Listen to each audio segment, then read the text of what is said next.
Hey,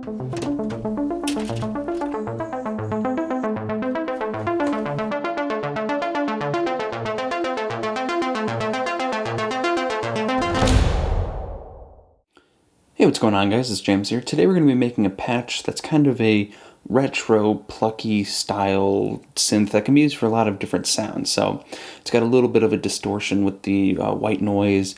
It's going to be a pulse width wave. We're going to modulate the cutoff a little bit and use a little bit of key tracking and stuff.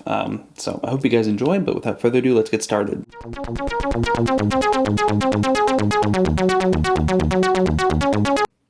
So right now we have the basic patch that I always kind of start off with, where it's just the saw wave, so nothing special there. But first off, we're going to switch this VCO wave to pulse.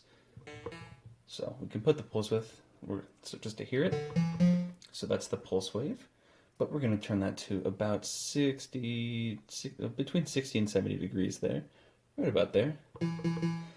And then let's see, we're going to add a little bit of white noise. A little bit hard to hear, but you'll hear it in a little bit once we start to add more sound to it. Now we're going to add a little bit, we're going to have the VCO mod source on envelope, and we're going to turn the envelope up to a little bit over 40%, but a little bit under 50% here. So we're almost getting like a phasing sound. We can kind of turn back the pulse width a little bit. So that sounds pretty cool, but that's not really the sound we're going for. We're going for more of a pluck. So let's see, we're going to turn down the cutoff here to a little bit above 50%. I'm going to turn the resonance up to about 20%. So we're going to have, we're going to start to mess around with the filter a little bit and everything. So we're going to turn the VCF mod amount all the way up. Turn the decay down to a little under 20% there. So now we really have a pluck. So what we're going to do now is we're going to turn VCA mode on. We're going to get that kind of a drone sound. I'm going to turn the volume down just a little bit. So we have that. Now we're going to start using the patch bay here. The first thing we're going to do to give it a little bit more of the pluck is to patch the envelope generator up to our VCO mod. So now if we listen to that, it's getting kind of interesting.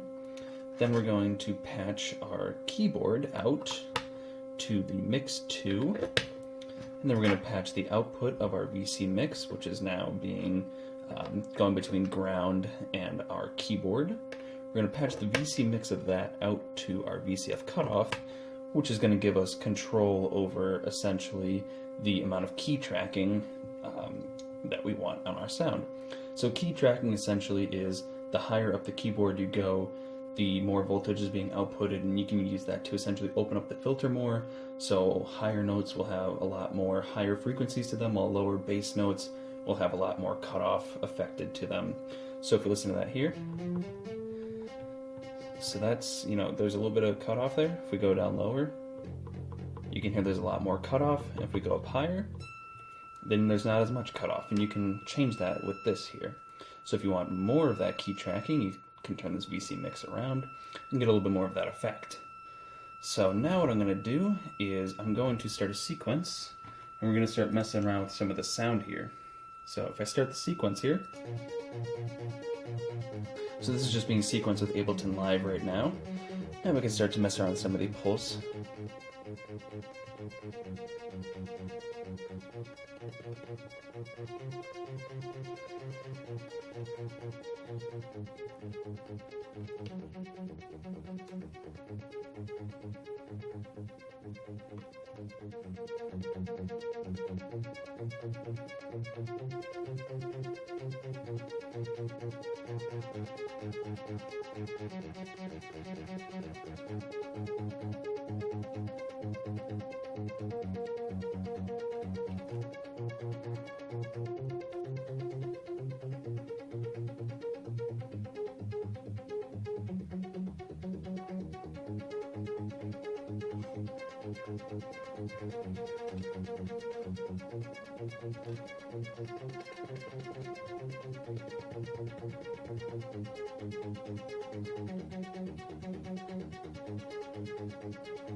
Alright, so I think that sounds pretty good. I kind of like where that is. So. Alright, so I'm going to leave a link in the description below for the MIDI file for this, so you guys can use that. And also I'm going to leave a screen cap of the actual patch of this, so that there's basically a web configuration tool that'll show you guys exactly the configuration that I had set up here, so you guys can recreate it in a really precise manner. So leave that in the description below. If you guys like this, leave a like, and yeah, I'll catch you guys in the next one. Peace.